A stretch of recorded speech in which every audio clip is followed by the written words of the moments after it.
In part 1, we saw how a 4-day coup in Iran put a king on the throne for oil. In part 2, we watched that decision come back as revolution, hostages, and a nuclear standoff. In this episode, we're leaving the Middle East because the shockwaves from those same Cold War choices also hit the islands of Cuba and Jamaica. Two countries separated by language, culture, and ocean, but bound together by the same invisible thread that runs all the way back to Tehran, 1953. After the coup against Mossadegh succeeded, something shifted in the corridors of power in Washington. Covert regime change wasn't just a desperate gamble anymore. It was a proven method, a tool that worked. And when a tool works, you reach for it again. The logic was deceptively simple. A foreign leader nationalizes an industry. He's labeled a communist sympathizer, or at least a useful idiot for Moscow. Intelligence agencies move in. The government falls. If friendlier replacement takes power, business resumes. You can think of Operation Ajax as a prototype, a secret template for how to deal with problem governments all over the world, especially those who wanted control of their own resources. Iran's oil had been the test case, but the playbook was never meant to stay in the Middle East. It was built to travel. By the late 1950s, Cuba was Washington's kind of ally, on paper at least. Fulgencio Batista ran the island as a dictator, but he kept the door wide open for American corporations, sugar interests, and organized crime. Havana was a playground for the connected and a prison for nearly everyone else.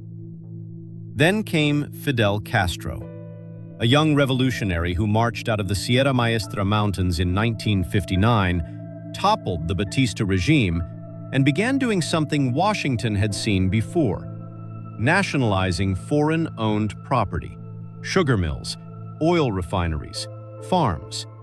The echoes of Mossadegh were unmistakable. Cuba moved closer to the Soviet Union, and Washington responded with the Bay of Pigs invasion in 1961, a covert CIA-backed operation to overthrow Castro using Cuban exiles.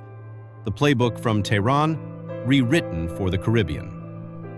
From Tehran to Havana, the pattern was familiar.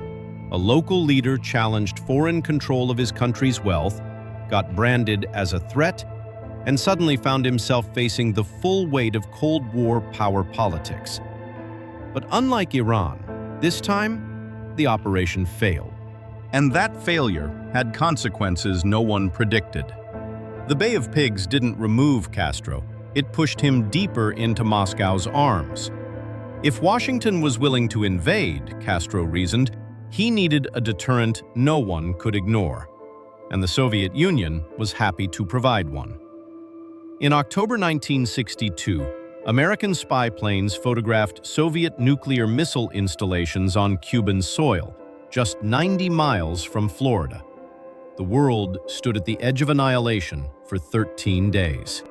The same fear that justified overthrowing a prime minister in Tehran, "We can't let the other side gain ground," is the fear that brought nuclear missiles to Cuba and the world to the brink.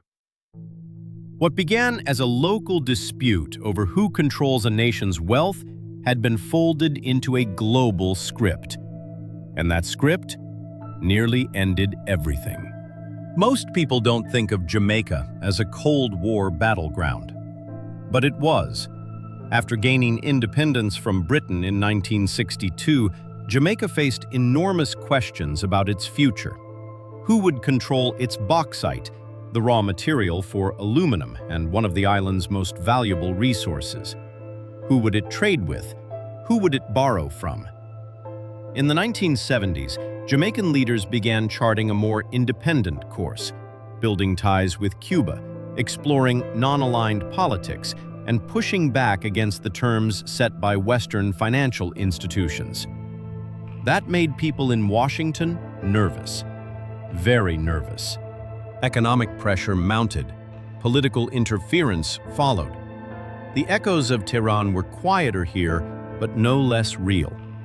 Once you know the Ajax story, the debates over who Jamaica should trade with, borrow from, and align with don't look like random domestic politics.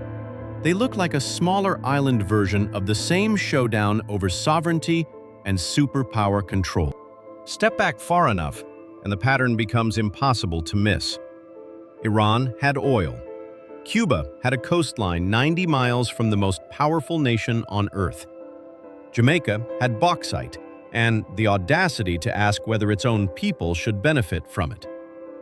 In each case, a small or mid-sized country tried to assert control over its own resources or its own future. And in each case, the response followed a formula. Whether it's oil under Iranian soil, bauxite in Jamaican hills, or a Cuban coastline that can host missiles, the pattern is the same. Resources plus geography multiplied by Cold War fear equals pressure, intervention, and sometimes regime change.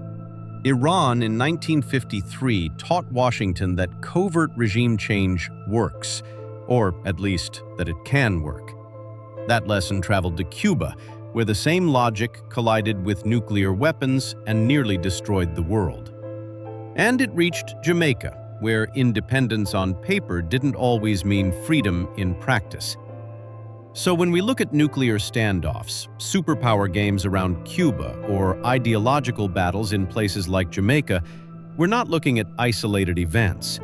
We're looking at a world built on the assumption that if a country steps out of line, if it dares to take back its oil, its land, or its mines, someone, somewhere, has the right to push it back. That assumption was tested and proven in Iran in 1953. And once it was proven, it never really went away. So here's a question worth sitting with. Do you think small countries ever really have a free choice in a world of superpowers? Think about it. Let us know in the comments. In the next episode, we're going to flip the camera. Instead of asking what superpowers did to these countries, we'll ask how these countries pushed back and what that resistance cost them. If you want more history that connects Tehran to Havana, Kingston, and beyond, hit subscribe, turn on notifications, and share this with someone who still thinks these islands and this region are just vacation spots, not battlegrounds in a much bigger story. See you in Part 4.